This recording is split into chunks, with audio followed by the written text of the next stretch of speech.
Richard's in Chelmsford. Richard, what would you like to say? Yeah, hello, James. Been looking forward to this. Go on, mate. Yeah. Basically, I don't think it's about the curtsy itself. What isn't? I think it. Well, that was your conversation, right? Yeah, but what isn't about the curtsy? The anger and the outrage.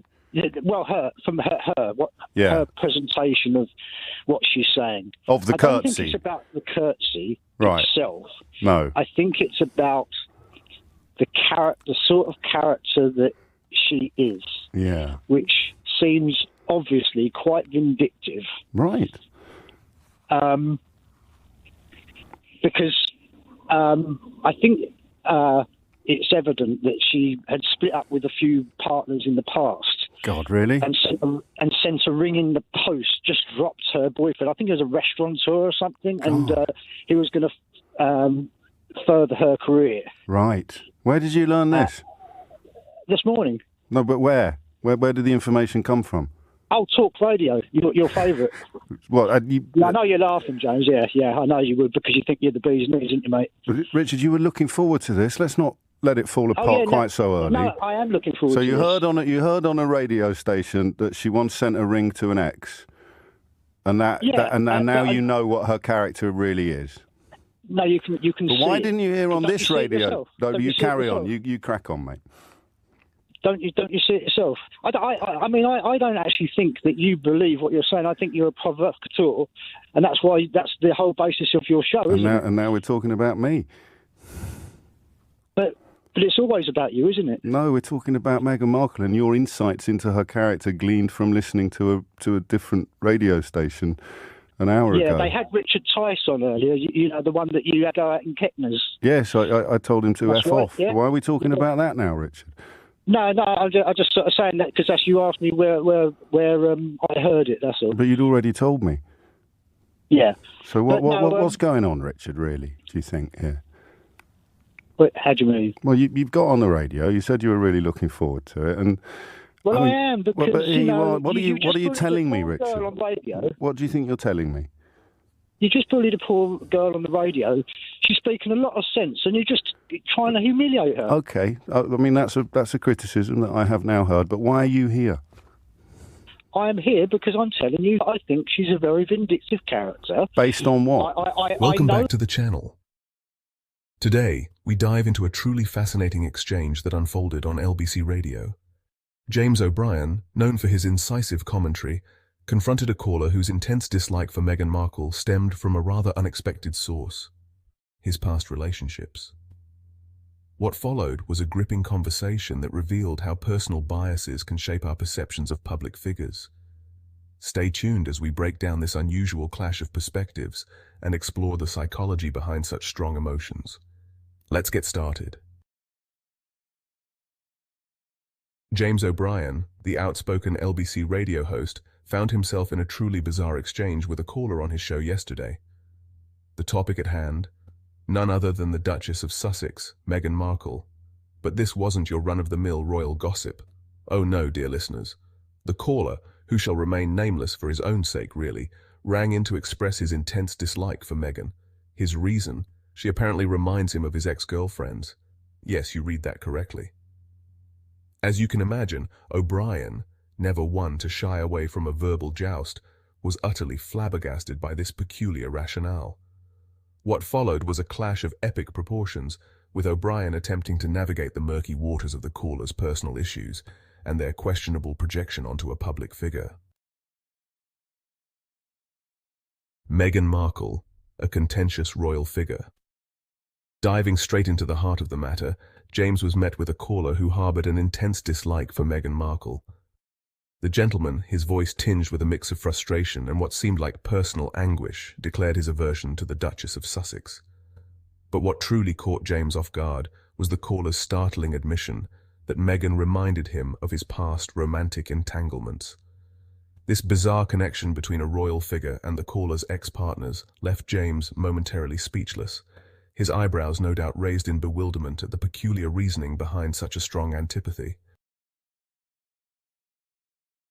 JamesO'Brien's clash with caller over Meghan Markle bias. JamesO'Brien, visibly taken aback by the caller's admission, leaned into his microphone with a mixture of incredulity and determination. "Let me get this straight," he began, his voice carrying a hint of exasperation. "You're telling me you've formed a negative opinion about Meghan Markle, a woman you've never met, based on your past relationships?" O'Brien's tone sharpened as he pressed further, challenging the caller's logic. "Don't you think that's a bit, well, ridiculous? How can you possibly justify judging someone in the public eye through the lens of your personal romantic history?" The host's questions came in rapid succession, each one designed to poke holes in the caller's flimsy reasoning and force a moment of self-reflection. Meghan Markle controversy, a caller's personal perspective. The caller, his voice tinged with a mix of frustration and conviction, delved deeper into his rationale. "Look, James," he began, his tone carrying a hint of defensiveness. "It's not just some baseless dislike. Meghan, she's got this air about her, you know? It's the way she carries herself, the way she speaks. It's eerily similar to some of the women I've dated in the past." He paused, as if gathering his thoughts. "These relationships, they didn't end well, and I can't help but see those same red flags with Meghan. It's like my personal experiences are flashing warning signs every time I see her in the media. I know it might sound odd to you, but that's genuinely where my opinion comes from." A clash of perspectives. JamesO'Brien tackles caller's Meghan Markle aversion. JamesO'Brien, ever the empathetic listener, attempts to navigate the murky waters of the caller's reasoning. With his trademark blend of curiosity and skepticism, he probes deeper, seeking to understand the root of this peculiar aversion.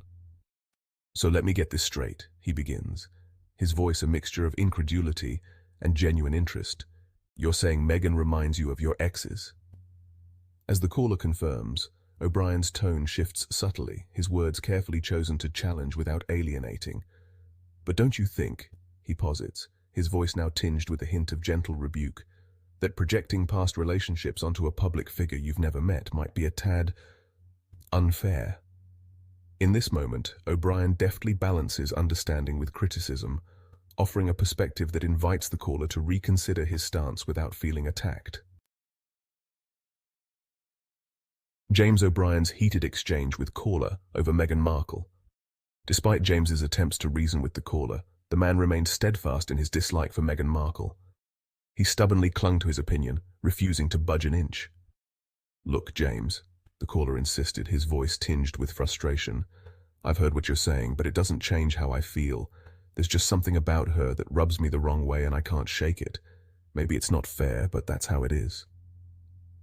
The caller's unwavering stance seemed to underscore the deeply personal nature of his antipathy towards the Duchess, rooted in his own past experiences rather than any objective assessment of her character or actions.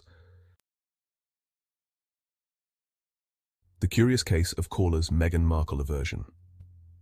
JamesO'Brien, ever the incisive interrogator, couldn't let such a peculiar assertion slide without further examination.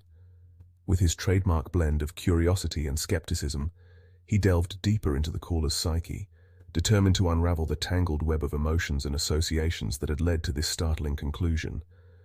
"Let me get this straight," O'Brien began, his voice a mixture of disbelief and fascination. "You're saying your dislike for Meghan Markle stems from her reminding you of your ex-partners. Can you walk me through that thought process?"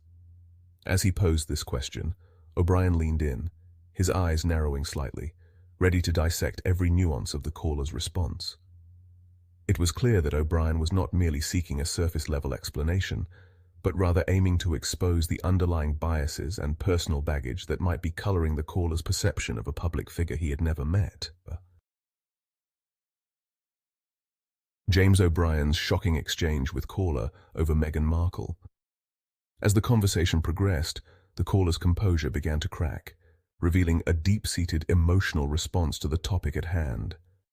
His voice quavered slightly as he delved into personal anecdotes, recounting past relationships that had left him feeling burnt and betrayed.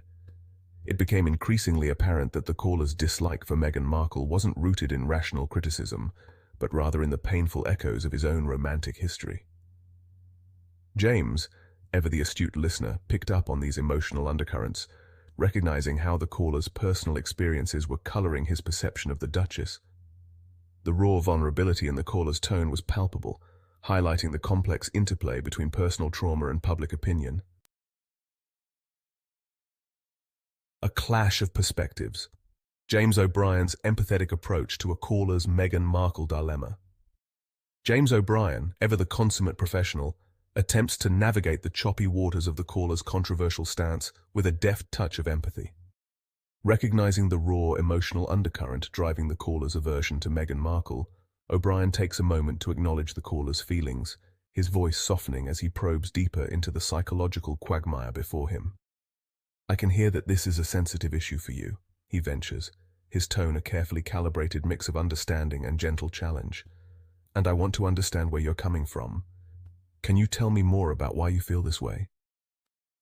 In this delicate dance of dialogue, O'Brien demonstrates his trademark ability to extend an olive branch of empathy while simultaneously preparing to confront the caller's problematic conflation of personal history with public perception. JamesO'Brien's astonishing exchange with caller over Meghan Markle.